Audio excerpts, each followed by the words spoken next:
আসসালামু আলাইকুম পরিবার ভাই ব্রাদার, চলে আসলাম আজকে নতুন একটা ভাইয়ের সঙ্গে দেখা করতে। বা আমাদের গ্রামেই একজন ভাইয়ের বাসা, একটু আশপাশে ঘুরে দেখো কি অবস্থা সাপের। যার সাপের অবস্থা সারা ঘর খুঁজে মনে করেন যে একেবারে যে কমপ্লিট। ভাই এই যে কি অবস্থা, এই যে দেখেন কতগুলো আমার এলাকার ছোট ভাই বাগার আসছে, সারা ঘর খুঁজে একেবারে যে কি পরিমাণ খারাপ অবস্থা করে ফেলছি। অবশ্য ইঁদুরে সারা ঘর একেবারে সেই পরিমাণ খুঁজে ফেলছে। আমার যে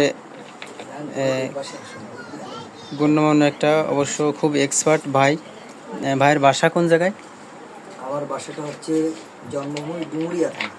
জন্মভূমি ডুমুরিয়া থানা আর খুলনা জেলা। খুলনা জেলা।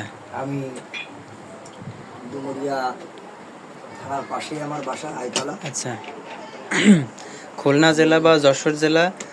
যদি সাপ ধরার জন্য দেখা যাচ্ছে অনেক মানুষ বিপদে পড়ে যে আমার ঘরে সাপ উঠেছে। এখন মানুষ যখন বিপদে পড়ে, আমার কর্মটা জানা আছে, তাই মাঝে সাঝে আমি আসি। আচ্ছা, মানুষের উপকার করার চেষ্টা করে, যত কাল বেশি আছে মানুষের উপকার করবো। আচ্ছা ভাই, তাই আপনি একটু দয়া করে আমাদের একটু দেখাবেন। একটাও যোগ পানা, ঠিক আছে? এই দেখেন বন্ধুরা কি পরিমাণে সাপের বাচ্চা, এর ভিতরে হয়তো 14 থেকে 15টা, ঠিক আছে? ওরে বাবারে, এই যে ফেনা ধরছে আসলে, কেউ মাথা ঝুঁকায় না। আর এখন অভিযান শেষ হয়নি এখনো।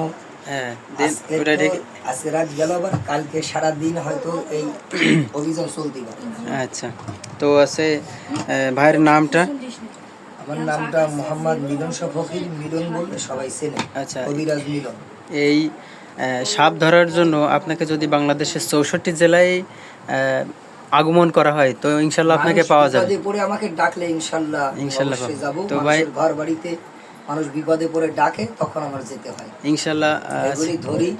দেখা যায় ছোট বাচ্চা টাচ্চাগুলি যখন ধরা পড়ে, তখন বিভিন্ন বিল এলাকায়, পাহাড়ি এলাকায় বিভিন্ন জায়গায় ছেড়ে দিতে হয়। ছোট বাচ্চা সাপ তো আর রাখা যায় না। আচ্ছা, হয়তো দুটো একটা সাপ রাখি, কিছুদিন খেলাধুলা দেখার, আবার ওগুলি ছেড়ে দিই।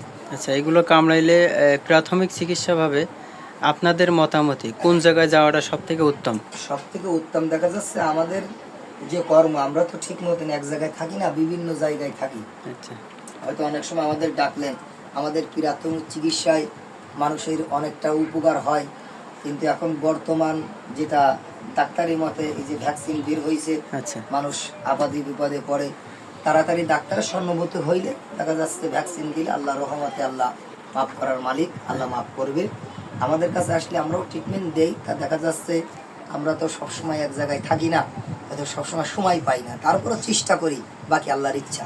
আচ্ছা, হয়তো আমাদের হাতে কেউ উপকার পায়, কেউ উপকার পায় না।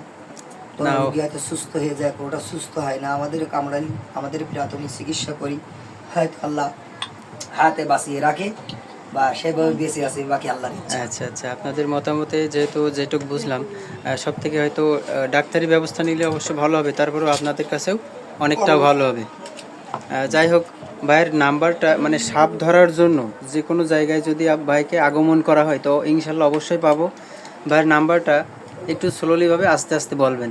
01950 76 57 36। আচ্ছা, আবার একটু বলবেন।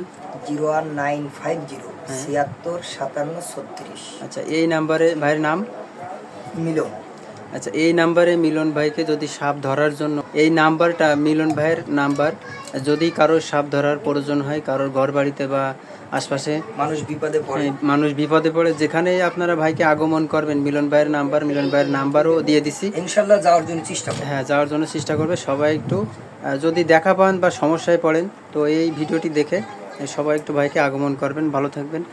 যাই হোক ভাই, আমরা আরেকটু দেখতে চাই, শেষ বেশ আরেকটু দেখতে চাই। এই যে এখানে আছে। যাই হোক, আমরা বেশি আর করবো না। যাই, এখানে ভাই আসছেন আমাদের যশোর জেলা মনিরামপুর থানা রাজগঞ্জ বাজার। আমাদের গ্রামের নাম হানোয়ার। আমার এক বড় চাচার বাসায়, বড় চাচার নাম হচ্ছে নূর ইসলাম। এই ঘরটা দেখাচ্ছি, খুব মানে যে কি একটা খারাপ অবস্থা করছে, দেখেন সারা ঘরে কি অবস্থা। তুই আগে কম ছিল আগে কত